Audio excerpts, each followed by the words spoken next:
Hello বন্ধুরা, good morning. আমি সঙ্গীতা। আমার নতুন একটা ব্লগে তোমাদেরকে অনেক অনেক ওয়েলকাম আর ভালোবাসা।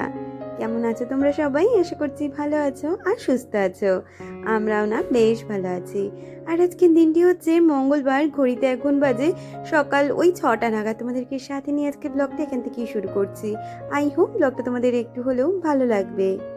যথারীতি আজকে মঙ্গলবার, যেহেতু তোজোর তো স্কুল আছেই, কিন্তু জানো তো এই সপ্তাহটাই ওদের লাস্ট স্কুল। ওদের আবার শুক্রবার স্কুল হয়ে গরমের ছুটি পড়ে যাবে।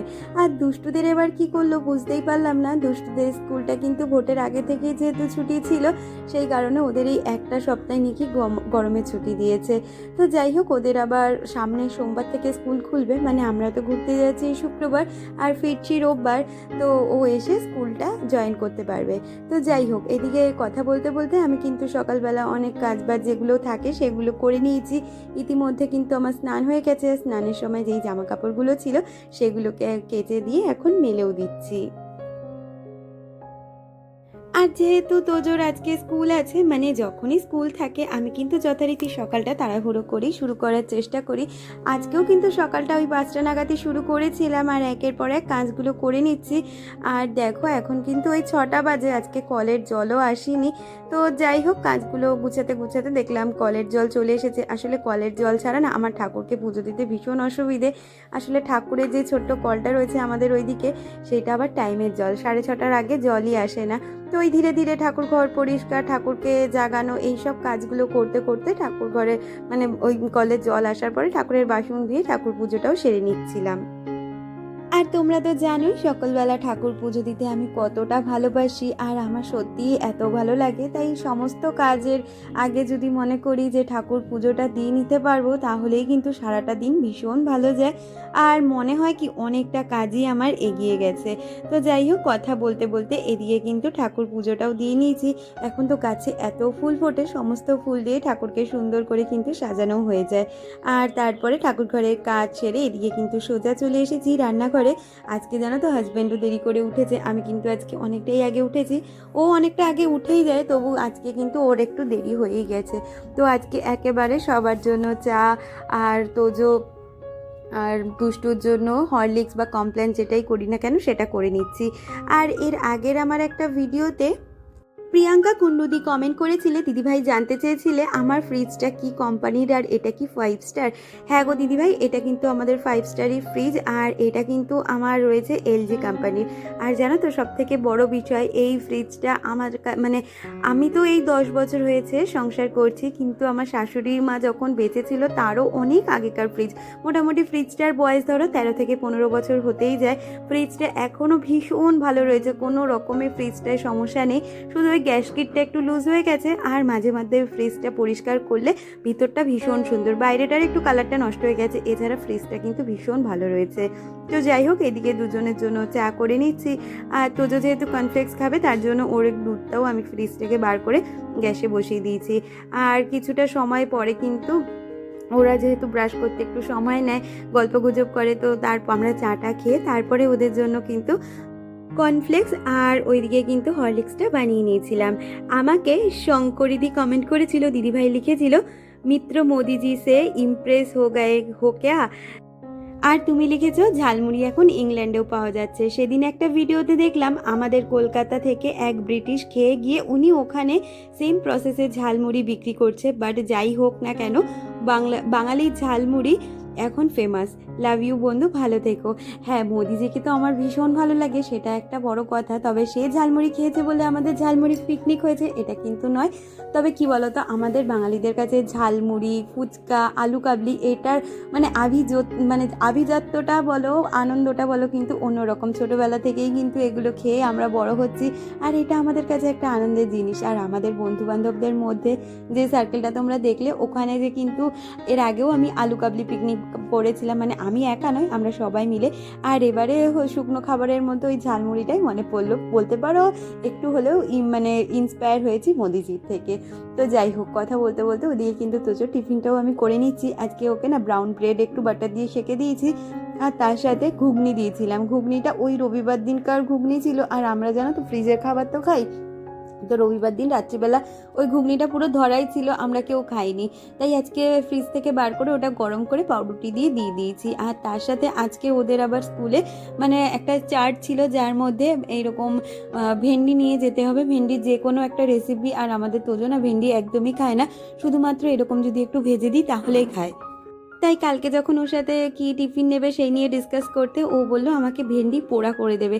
আসলে ভেন্ডিটা ভালো মানে একটু কড়া কড়া করে ভাজলে কালো হয়ে যায় না, ওটাকে ও ভেন্ডি ভাজা তো বলছে না, বলছে ভেন্ডি পোড়া করে দেবে। আর তার সাথে গ্রেপস নিয়ে যেতে হয়েছিল, তো যার জন্য টিফিনটা আজকে এরকমই গেছিলো, ব্রেড ঘুগনি তার সাথে কিন্তু গ্রেপস আর ভেন্ডি ভাজা সমস্তটাই গুছিয়ে দিয়েছি। আর শর্ট টিফিনের জন্য কিন্তু একটা কেক মানে বিস্কুটও দিয়ে দিয়েছিলাম। আর বনিতা দিয়ে আমাকে কমেন্ট করেছিলে, সে লিখেছিলে আমিও এইভাবে মটরগুলো সিদ্ধ করার সময় একটা আলু সিদ্ধ করে নিই, এতে অনেকটা গাঢ় হয়ে যায় কিন্তু ঘুগনি। বেশ ভালো লাগলো, পুরো ব্লগটা অনেক সুন্দর হয়েছে। দিদিভাই তোমার জন্য অনেক ভালোবাসা রইল, থ্যাংক ইউ সো মাচ, তোমরা আমাকে এত এত ভালোবাসা দাও তার জন্য। আর হ্যাঁ গো, যখন আমি নিরামিষ ঘুগনি করি তখন কিন্তু মটরের সাথে আলুটা সিদ্ধই করে নিই, এতে ঘুগনিটা অনেকটাই গাঢ় হয়, কারণ ওখানে তো পেঁয়াজ বাটা বা অন্যান্য কোনো সেরকম মশলা পড়ে না, পেঁয়াজেই তো গাঢ়টা হয়। তবে যেহেতু টমেটো ছিল না সেক্ষেত্রে টমেটো দিইনি, ওই আলু দিয়েই গাঢ়টা করেছিলাম। আমি এরকমভাবে ঘুগনি রান্না করি। তো যাই হোক, ওদিকে তোজোকে কিন্তু স্কুলে পাঠিয়ে দিয়েছি আর এখন একের পর এক কাজগুলো ঘরে সেরে নিচ্ছি। এদিকে আগে বিছানাটাকে তুলে নিচ্ছি আর তারপরে যে কাজগুলো আছে সেগুলো করে নেব। আজকে জানো তো একসাথে দুটো বেলারই রান্না করে নিয়েছি। তোমাদের তো কালকের ব্লগেই জানিয়েছিলাম আমরা কিন্তু এই সপ্তাহে একটু ঘুরতে যাচ্ছি, খুব বেশি দূরে যাচ্ছি না, তবে কোথায় যাচ্ছি সেটা তোমাদের আজকে নিশ্চয়ই জানাবো। আমরা এর আগের মানে ডিসেম্বর মাসেও একবার তারাপীঠ গেছিলাম, এবারেও কিন্তু তারাপীঠই যাচ্ছি। আসলে কি জানো তো, তারাপীঠটা আমাদের কাছে এমন একটা জায়গা, খুব ভালোবাসার জায়গা, বিশেষ করে আমার হাজব্যান্ডের কাছে। আর সত্যি কথা বলতে আমাদের দুজনের কারোর তো মা নেই, ওটাই কিন্তু আমার কাছে এখন, আমার কাছে কেন বলবো, আমার হাজব্যান্ডের কাছে ওটাই আমাদের মা। মাকে যখন দেখতে ইচ্ছা করে তখন কিন্তু সোজা চলে যাই একদম তারাপীঠে।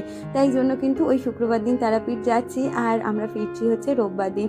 তার মাঝে হয়তো দুদিন তোমাদের সাথে কোনো রকমই ভিডিও শেয়ার করতে পারবো না, তবে তারাপীঠে যা সমস্ত করছি সমস্ত ভিডিও তোমরা যদি চাও আমি নিশ্চয়ই ভিডিও করে আনবো। একটা ছোট্ট একটা ভিডিওর মাধ্যমে পুরো তারাপীঠটা কিভাবে ঘুরলাম, কি কি করলাম না করলাম সমস্তটাই তোমাদের সাথে শেয়ার করে দেওয়ার চেষ্টা করব।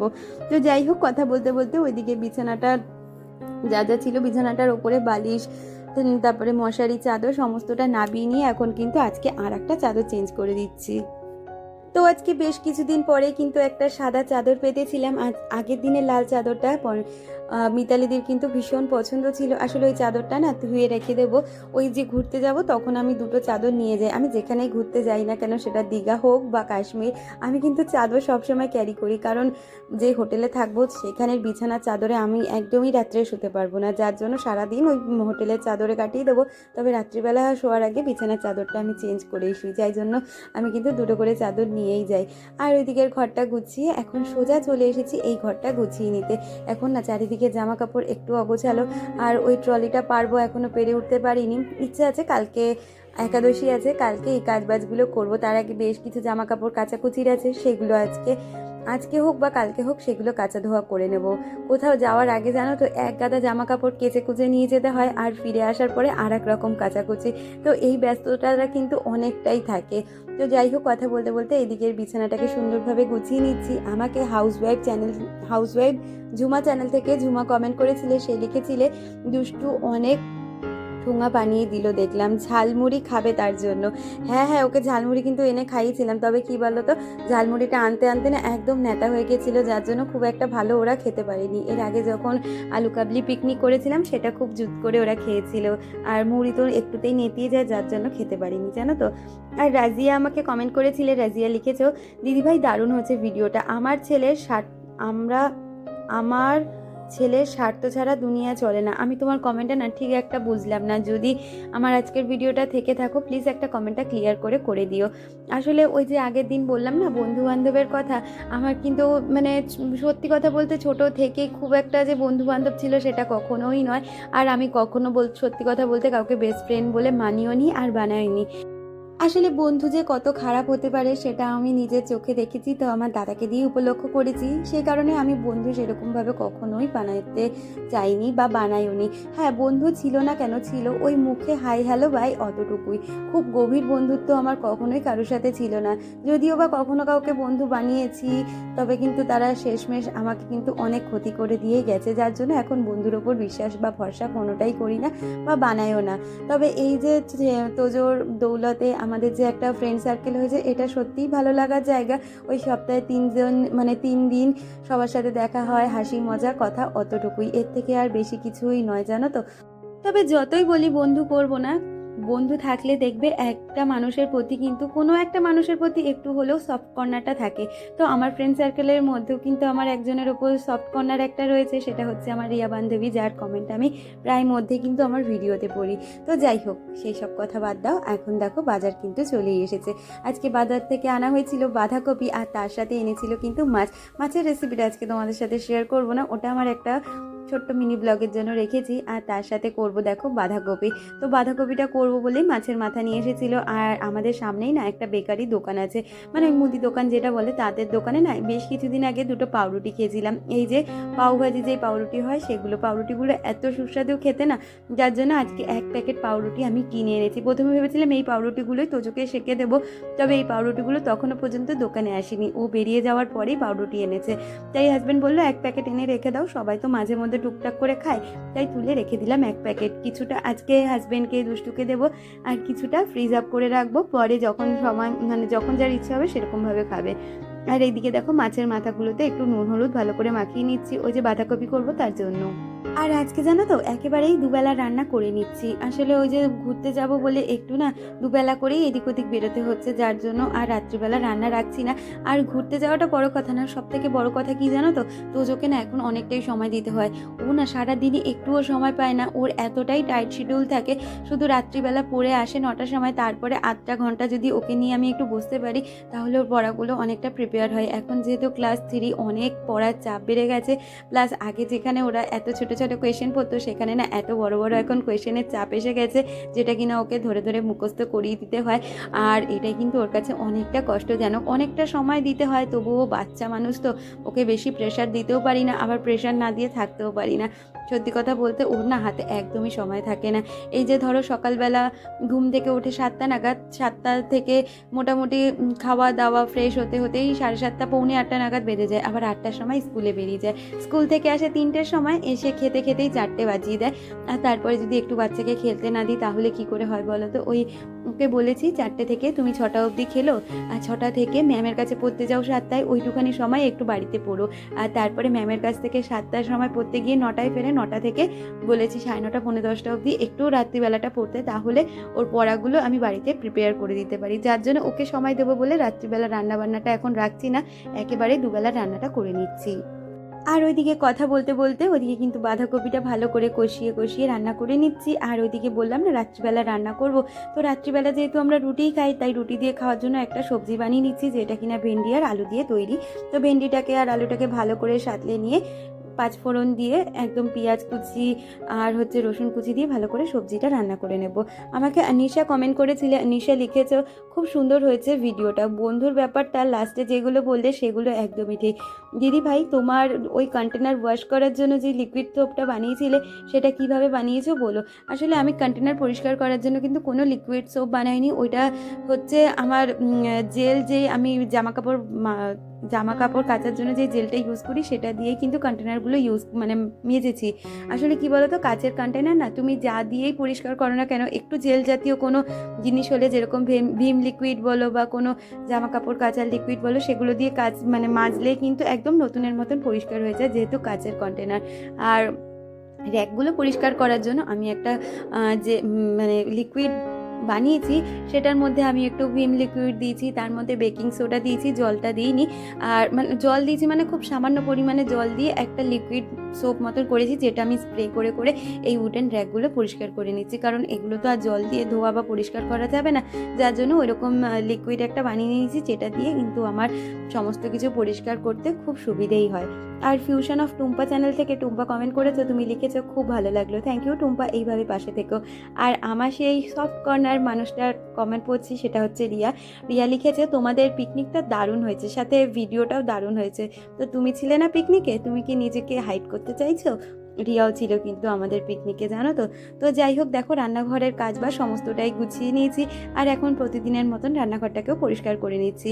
কি বলো তো, তোমরা তো তোমাদের তো আগেই আমি জানিয়েছি, ওই নুন আর হলুদের কন্টেনারগুলো যখন রান্না করি তার আগে আমি নিচে নাবিয়ে নিয়ে রান্নাটা করি, না হলে যেহেতু সাদা র্যাক, তার জন্য কিন্তু হলুদ যদি একবার পরে সাদা র্যাকটা আমার পুরো নোংরা হয়ে যাবে, যার জন্য র্যাকটা থেকে আমি সমস্তটা নাবিয়ে নিই। আবার রান্নাবান্না মানে যখন হয়ে যায়, রান্নাঘর যখন পরিষ্কার করি, তখন সমস্ত কন্টেনারগুলোকে ভালো করে মুছে জায়গা মতন রেখে দিই। আর রান্নাঘরের কাজ মিটাচ্ছি খুব তাড়াহুড়ো করে, কারণ এরপরে ভয়েস ওভারের কাজটা মিটিয়ে একটু বেরোবো, মানে দুষ্টুকে নিয়ে একটু যাব, কিছু কেনাকাটি রয়েছে। আমরা যেখানেই যাই না কেন আর যত কাছেই যাই না কেন, দেখবে আমাদের মেয়েদের টুকিটাকি কেনাকাটা কিন্তু সারা জীবন থেকেই যায়, এই কসমেটিক থেকে শুরু করে জামা কাপড়। তো দেখো, দুষ্টু একটা কুর্তি কিনেছে যেটা পরে ও পুজো দেবে, আর আমি এই শর্ট কুর্তিটা কিনেছি যেটা পরে একটু এদিক ওদিক ঘুরতে যাব। অনেক দিন জামা কাপড় কেনা হয় না, পয়লা বৈশাখে একটা টি শার্ট নিয়েছিলাম, আর সেরকম একটা কিছুই কিনি না। আর এই শর্ট কুর্তিগুলো না ইদানিং খুব ট্রেন্ডে চলছে, যার জন্য একটা শর্ট কুর্তি নিলাম, তবে এটা আবার ফিটিংস করাতে হবে। তো কি কিনেছি সেটাই তোমাদের সাথে একবার দেখালাম। এই কালারটা না আমার ভীষণ পছন্দ, একটা ব্লু কালারের জিন্স দিয়ে পরবো। তো প্রথমে ভেবেছিলাম কি ফিটিংসটা ভালো আসেনি বলে আমি এটা এক্সচেঞ্জ করবো, হাজব্যান্ড বললো কালারটা তো খুব সুন্দর, রেখে দাও, তুমি একটু ওই ট্রেলারকে দিয়ে অল্টার করিয়ে নিও। আর দুষ্টু এই টু পিসটা কিনেছে যেটা পরে ও কিন্তু পুজো দেবে। দুটোই কিন্তু একদম কটনের ওপরে রয়েছে, যেহেতু গরমকাল তাই জন্য কটনের ওপরেই কিনেছি সমস্তটা। তাহলে বন্ধুরা, আজকে ভিডিওটা এই পর্যন্ত রাখছি, দেখা হচ্ছে পরবর্তী ভিডিওর সাথে।